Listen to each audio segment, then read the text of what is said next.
आय राधा राधा राधा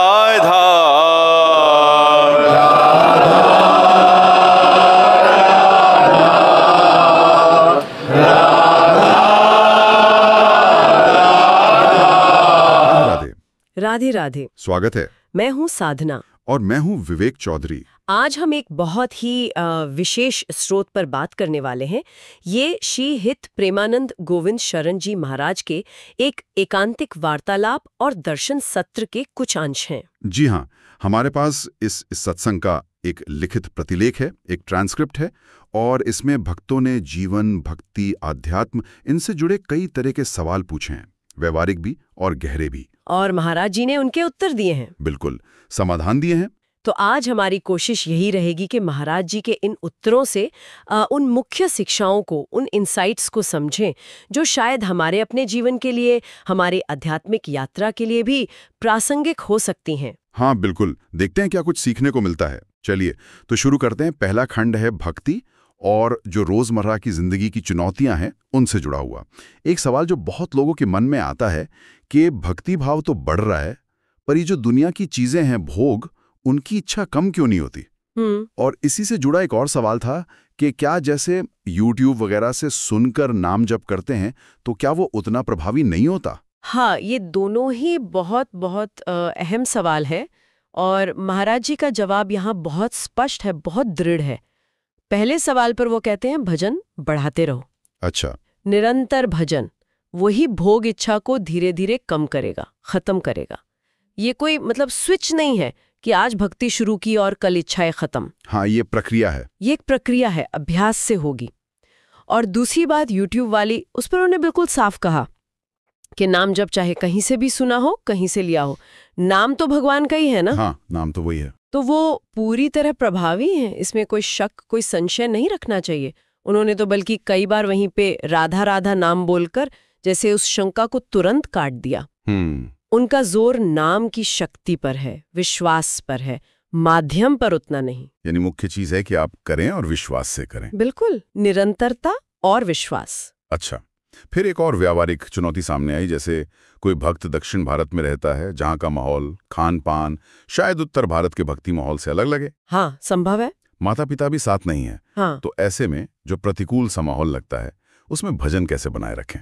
इस पर महाराज जी ने एक बहुत ही शक्तिशाली उदाहरण दिया, विभीषण का। विभीषण का? हाँ, उनका कहना था कि भाई अगर रावण की लंका में सोचिए चारों तरफ राक्षस है, घोर तामसिक माहौल है, वहां अगर विभीषण अपनी भक्ति टिकाए रख सकते थे, सही बात है, तो आज के जमाने में किसी शहर में क्यों नहीं। असल चीज बाहरी माहौल है ही नहीं, अंदर की बात है। बिल्कुल, हमारी अपनी निष्ठा, हमारी लगन। उन्होंने कहा भाई बगल वाला क्या खा रहा है, क्या पी रहा है, इससे हमें क्या लेना देना। हम अपना आंतरिक जप करें, भगवान से जुड़े रहें, दिखावा नहीं। और ये भी कहा कि भजन से हृदय इतना मजबूत, इतना परिपक्व हो जाता है कि फिर बाहरी परिस्थितियां उसे डिगा नहीं सकती। ये विभीषण वाला उदाहरण तो सच में सोचने पे मजबूर करता है। मतलब हम बाहरी माहौल का बहाना बना लेते हैं कई बार। अक्सर असली लड़ाई तो अंदर ही है। हाँ।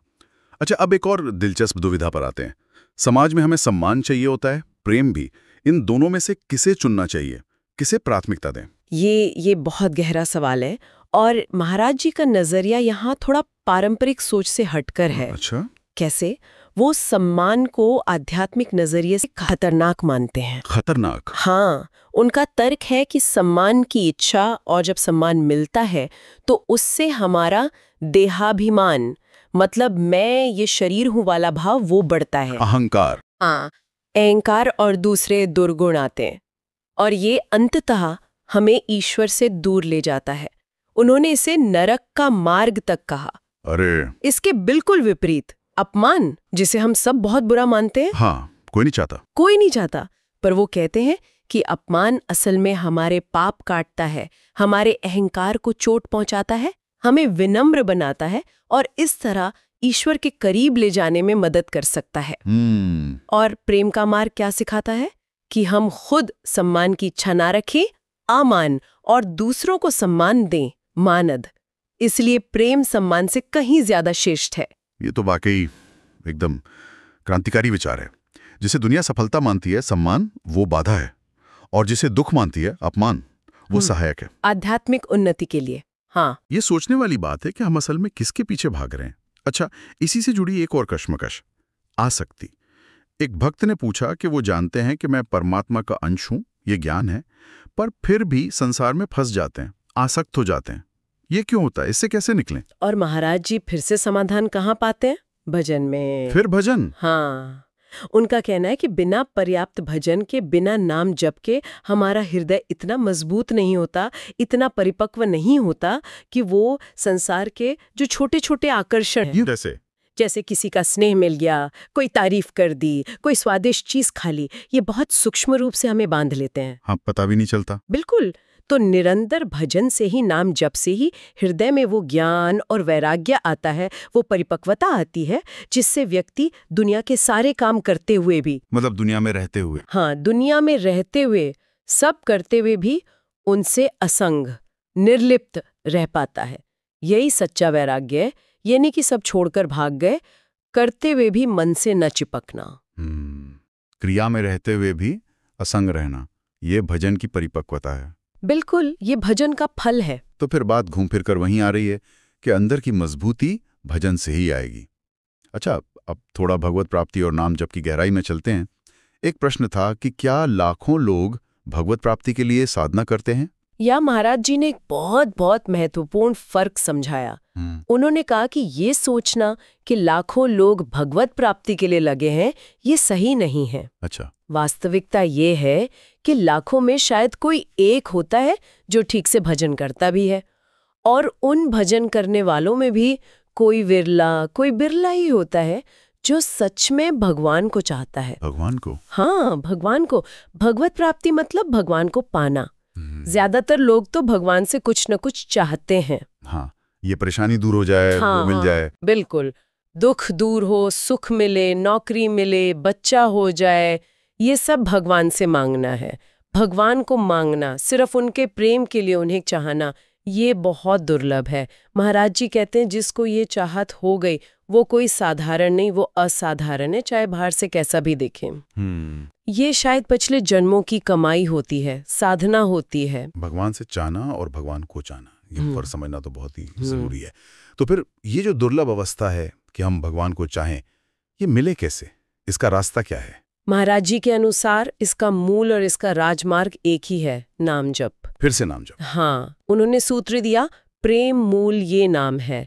जैसे जैसे हम निष्ठा से, नियम से निरंतर नाम जप करते हैं, वैसे वैसे हमारे हृदय में अपने आप स्वाभाविक रूप से भगवान के लिए प्रेम बढ़ता है। अच्छा। और दुनिया की चीजों से वैराग्य होने लगता है।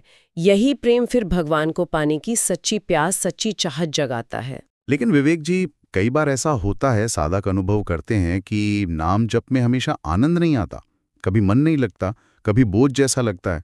तब क्या करें? छोड़ दें? नहीं, बिल्कुल नहीं। महाराज जी इस पर बहुत जोर देते हैं, बहुत ज्यादा, कि आनंद आए या ना आए, मन लगे या ना लगे, हट करके नियम से नाम जप करते रहना है। हठपूर्वक? हाँ, हठपूर्वक। छोड़ना नहीं है। उनका भरोसा है, उनका आश्वासन है कि ऐसा करते करते परिणाम में एक दिन ऐसा आएगा कि साधक आनंद के महासागर में डूबेगा। और उन्होंने ये भी साफ किया कि वो ये सलाह सिर्फ सुनकर नहीं दे रहे, उन्होंने खुद अष्टांग योग, सांख्य, ज्ञान, कर्म सब मार्गों का अनुभव किया है। उसके बाद वो भक्ति योग और उसमें भी नाम जप की सरलता और उसकी सर्वोच्चता को बता रहे हैं। अच्छा, ये महत्वपूर्ण है कि अनुभव से कह रहे हैं। बिल्कुल। वो कहते हैं नाम जप में इतनी शक्ति है कि वो भगवान को भी वश में कर सकता है। ये तो बहुत बड़ी बात है। अच्छा, तो जप करते समय ध्यान किस पर लगाएं? नाम पर, रूप पर, लीला पर? और एक और बहुत जरूरी सवाल, ये जो नाम अपराध होते हैं, इनसे कैसे बचें? क्योंकि ये तो अनजाने में भी हो सकते हैं। हाँ, ये भी बहुत अहम है। ध्यान के बारे में महाराज जी कहते हैं कि शुरुआत में सबसे सरल और सबसे प्रभावी है कि ध्यान सिर्फ नाम पर ही लगाएं। सिर्फ नाम पर? हाँ, नाम को सुने, नाम को मन में देखें, नाम के अर्थ में डूबे। रूप का ध्यान, लीला का ध्यान ये बाद की अवस्थाएं हैं, पहले नाम को पकड़ना जरूरी है। एकांतिक वार्तालाप सुनना भी मदद करता है, पर वो नाम जप का सब्स्टिट्यूट नहीं है, वो पूरक है। ठीक है। और नाम अपराध? नाम अपराध जैसे संतों की निंदा, शास्त्रों की निंदा, भगवान के रूपों में भेद देखना, जैसे शिव जी अलग विष्णु जी अलग, या फिर नाम जप के बल पर पाप करना कि अरे नाम जप रहे हैं, पाप कर लो, कट जाएगा। हाँ हाँ। इन सब से तो जानबूझकर बचना ही है, ये तो सामान्य सदाचार भी है। और अगर अनजाने में कुछ हो जाए तो उसका प्रायश्चित भी क्या है?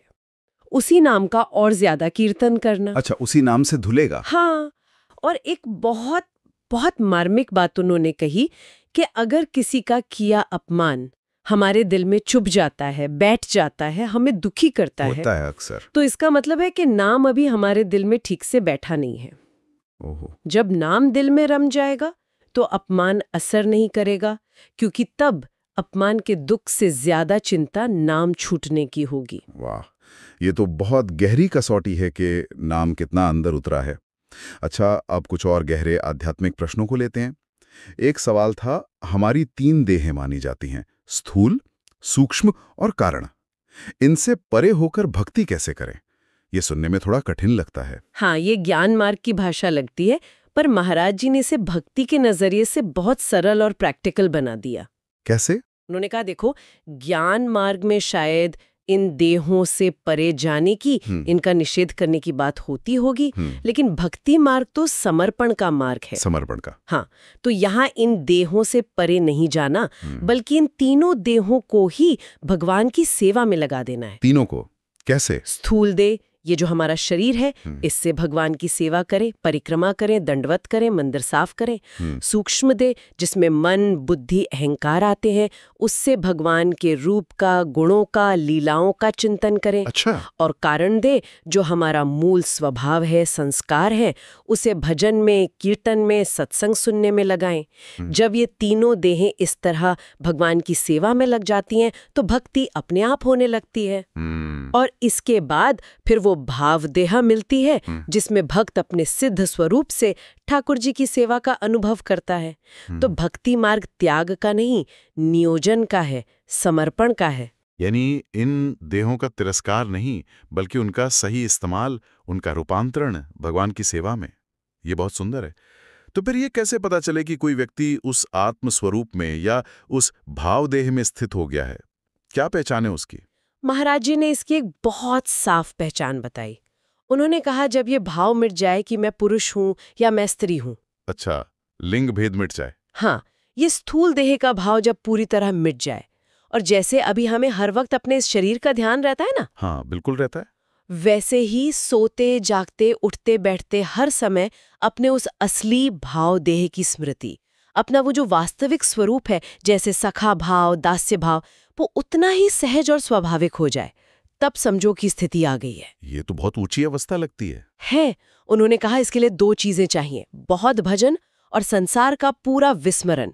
जैसे गहरे नींद में दुनिया याद नहीं रहती, वैसे जागते हुए भी दुनिया भूल जाए, बस भगवान और उनका संबंध याद रहे। इसके लिए तो बहुत लगन और कृपा दोनों चाहिए होंगी। निश्चित रूप से। इसी से जुड़ा एक और महत्वपूर्ण विषय है साधन बल बनाम कृपा बल, शरणागति।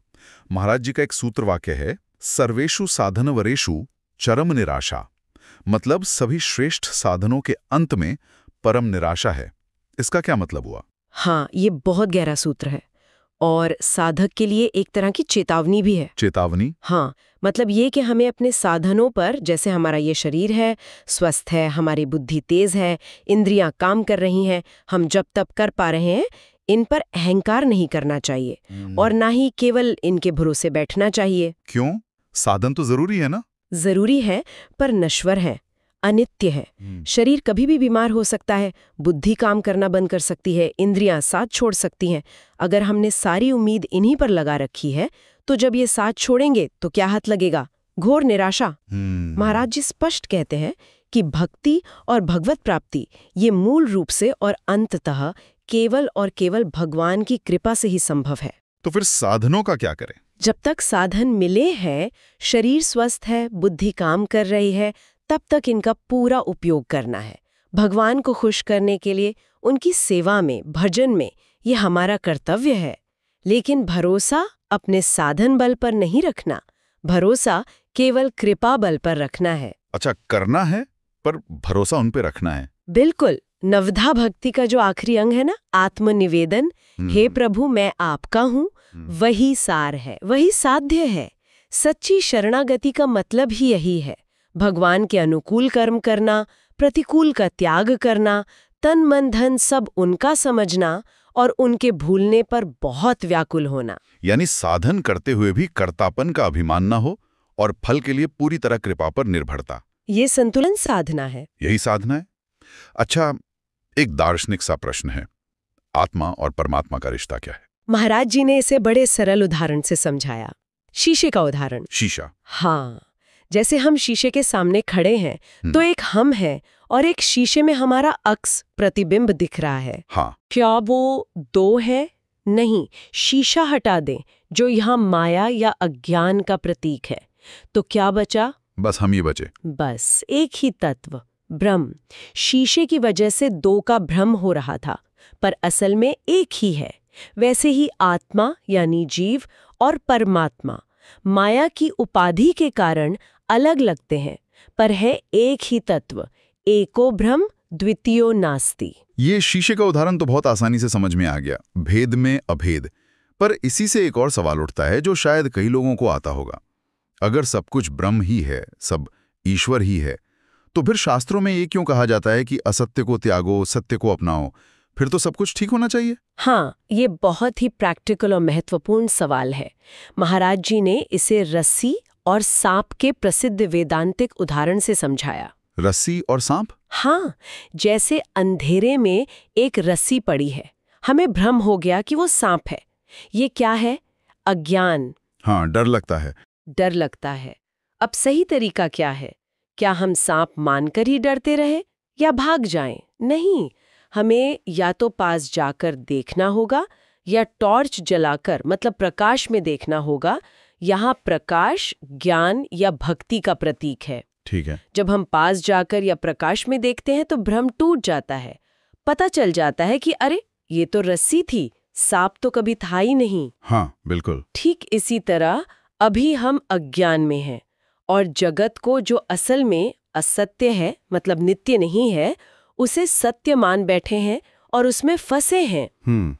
तो इस भ्रम से निकलने के लिए साधना की प्रक्रिया के तौर पर पहले हमें ब्रह्म सत्यम जगन मिथ्या, ब्रह्म सत्य है जगत मिथ्या है, इस सिद्धांत को अपनाना पड़ेगा। पहले ये मानना पड़ेगा। का मतलब है असत्य यानी दुनिया के भोग, आसक्ति, इनका विवेक से त्याग करना, और सत्य यानी भगवान, उनका नाम, उनकी सेवा, इनको मजबूती से पकड़ना। जब इस रास्ते पर चलते चलते सत्य में स्थिति हो जाएगी, मतलब भगवान का साक्षात्कार हो जाएगा, तब अपने आप अनुभव होगा कि अरे, जिसे हम जगत या असत्य समझ रहे थे वो भी ब्रह्म ही था। असत्य तो कभी था ही नहीं। सर्वम खल्विदम ब्रह्म। अच्छा, यानी पहले भेद करके असत्य छोड़ना होगा, तब अभेद दिखेगा। बिल्कुल। अगर हम इस प्रक्रिया को छोड़कर सीधे आखिरी सत्य को कि सब ब्रह्म है अपनी अभी की अज्ञान अवस्था में ही अपनाने की कोशिश करेंगे तो बहुत बड़ा खतरा है। खतरा कैसा? भ्रम का, पतन का। महाराज जी ने पूछा भी, क्या हम रोग को या नरक को या गाली देने वाले को भी तुरंत ईश्वर का रूप मानकर गले लगा सकते हैं? नहीं ना। व्यवहारिक रूप से तो नहीं। बस इसलिए पहले विवेक से असत्य का त्याग और सत्य का ग्रहण जरूरी है, फिर स्थिति आने पर सब ब्रह्म ही दिखेगा। ये रस्सी सांप वाला उदाहरण साधना की प्रक्रिया को बहुत अच्छे से समझाता है कि क्यों स्टेप बाय स्टेप चलना जरूरी है। चलिए अब कुछ और व्यावहारिक बातों पर आते हैं जो खासकर गृहस्थ जीवन में बहुत काम आ सकती हैं, जैसे गुस्सा। क्रोध आ जाए तो क्या करें, कैसे काबू पाएं? हाँ, ये तो सबकी समस्या है। और पति पत्नी के बीच अगर तनाव हो, मतभेद हो, तो क्या नजरिया रखें? क्रोध के लिए महाराज जी ने बहुत ही प्रैक्टिकल, तुरंत करने लायक उपाय बताया। जैसे ही लगे कि गुस्सा आ रहा है, हाँ, फौरन चुप हो जाओ, मौन। दांत भींच लो पर बोलो मत, और अगर हो सके तो उस जगह से हट जाओ थोड़ी देर के लिए। अच्छा। क्योंकि गुस्से में आदमी अपना विवेक खो देता है, कुछ भी बोल देता है, उससे अपना भी नुकसान, दूसरे का भी नुकसान, दिल जलता है। सही बात है। और पति पत्नी के रिश्ते पर? उस पर उन्होंने कहा कि इस रिश्ते को सिर्फ एक सामाजिक या शारीरिक रिश्ता मत समझो, इसे एक आध्यात्मिक आधार दो। एक दूसरे को भगवान का स्वरूप समझो, अर्धांग या अर्धांगिनी मानकर सम्मान दो, सेवा भाव रखो। तभी घर ठीक से चलेगा, वरना छोटी छोटी बातें बढ़कर झगड़ा बनेंगी और घर नरक बन जाएगा। उन्होंने कहा सहन करना सीखो, छोटी बातों को नजरअंदाज करना सीखो, क्योंकि चिंगारी ही तो आग बनती है। हाँ, छोटी बातों से ही शुरुआत होती है बिल्कुल। और नाम जप से ये सहन शक्ति अपने आप बढ़ती है। और एक बहुत जरूरी बात कही, दूसरे के स्वभाव को बदलने की कोशिश मत करो, उसे स्वीकार करो। ये सोचो कि भगवान ने इन्हें ऐसा ही बनाया है, हमें इनके साथ निभाना है। सहनशीलता और स्वीकृति, ये तो गृहस्थी की गाड़ी के पहिए हैं। अनिवार्य। अच्छा, एक और स्थिति आती है अक्सर, कोई भक्ति में आगे बढ़ता है तो पुराने दोस्त या तो छूट जाते हैं या लोग ताना मारते हैं कि अरे साधु बन गया, कोई दुनियादारी भी सीखो। तब क्या करें?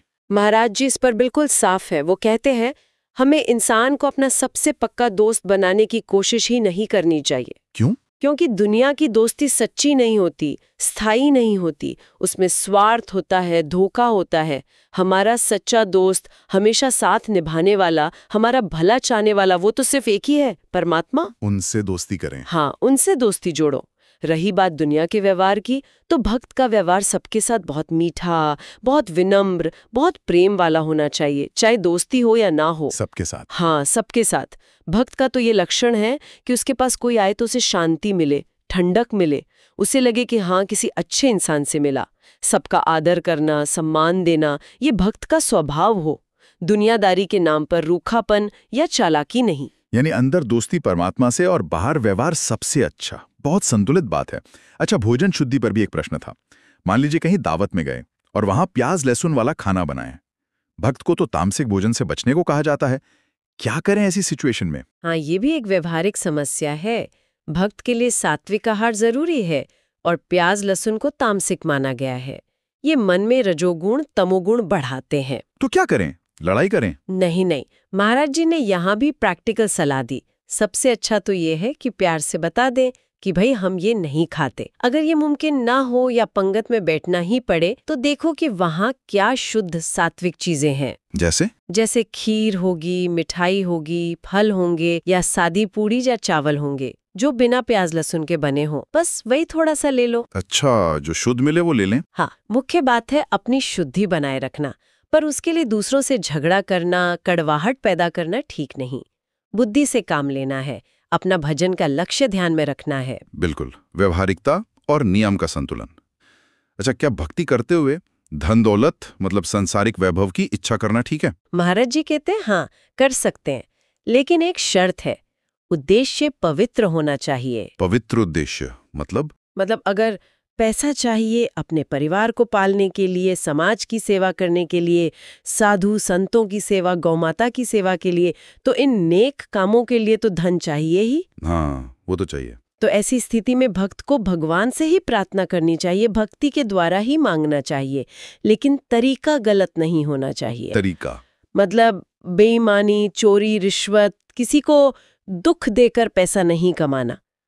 भगवान से प्रार्थना करें कि हे प्रभु, कोई ऐसा काम दो, ऐसा व्यापार दो जिससे मेरा भजन साधन भी चलता रहे और पवित्र तरीके से जरूरत भर का पैसा भी आ जाए। यानी उद्देश्य भी पवित्र हो और साधन भी पवित्र हो। बिल्कुल, दोनों। और अंत में गौ सेवा के महत्व पर भी जोर दिया गया है। हाँ, बहुत जोर दिया गया है। महाराज जी गौ माता को धर्म माता कहते हैं। उन्होंने वो राजा परीक्षित और बैल के रूप में जो धर्म आए थे उनका संवाद बताया। धर्म कहता है कि गौ मेरी माता है। अच्छा, तो गौ की सेवा स्वयं धर्म की सेवा है। भगवान कृष्ण ने खुद गौ सेवा की। तो ये सिर्फ एक जानवर की सेवा नहीं है, ये साक्षात धर्म की सेवा है, संस्कृति की सेवा है, भगवान को प्रसन्न करने वाली सेवा है। इससे अपना भी भला होता है और सारे जगत का मंगल होता है। तो आज की इस गहरी चर्चा से हमने महाराज जी के वार्तालाप से कई अनमोल सूत्र समझे। एक बात जो बार बार सामने आई वो है निरंतर नाम जप का महत्व। बिल्कुल, केंद्रीय महत्व। चाहे परिस्थितियां कैसी भी हो, मन लगे ना लगे, करते रहना है। फिर प्रेम को सम्मान से ऊपर रखना, शरणागति का सही मतलब समझना, अपने बल पर नहीं कृपा पर आश्रित होना। हाँ, और सत्य असत्य के भेद को समझकर साधना के रास्ते पर क्रम से आगे बढ़ना, ये नहीं कि सीधे अंत पर कूद जाएं। बिल्कुल। और साथ ही क्रोध पर काबू कैसे पाएं, सबके साथ मीठा व्यवहार कैसे करें, भोजन की शुद्धि और पवित्र उद्देश्यों के लिए सांसारिक साधनों की प्रार्थना, ये सब व्यवहारिक बातें भी सीखी। हाँ, सार यही है कि भजन और नाम जप ये जीवन की हर चुनौती का सामना करने की ताकत भी देते हैं और भगवान के प्रेम तक पहुंचने का सीधा रास्ता भी है। तो श्रोताओं के लिए एक विचार छोड़ जाते हैं। महाराज जी बार बार अंदर की स्थिति यानी भजन नामजप और बाहरी व्यवहार यानी सेवा विनम्रता, इनमें संतुलन की बात करते हैं। तो हम अपनी रोज की जिंदगी की भागदौड़ में, जिम्मेदारियों के बीच, बाहरी दुनिया की उथल-पुथल के बीच अपने अंदर जो भजन या नाम स्मरण की धारा चल रही है, उसे अटूट कैसे बनाए रख सकते हैं, उसे और गहरा कैसे कर सकते हैं? इस पर सोचिएगा जरूर। राधे राधे। राधे राधे। अगली चर्चा में फिर मिलेंगे।